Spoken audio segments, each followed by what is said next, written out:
How to recover Revolut bank account password. Hey everybody, welcome back to Let Me Help. In today's video, I'm going to show you how you can do that. Head over to your Revolut application from your device. Tap onto login and enter your credentials. Enter your phone number and tap onto continue. And after you reach at the password, just tap onto forgot your password at the bottom of the page.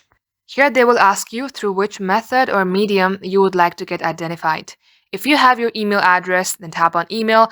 You can also tap on SMS. In case you have lost access to both of these, tap on lost access to phone number and email address. And once you do that, it will ask you to take a selfie in order to verify your face. Now, if it still does not work for you and you cannot access your account through any means, you can simply go ahead and chat at this email address, that is support@revolut.com.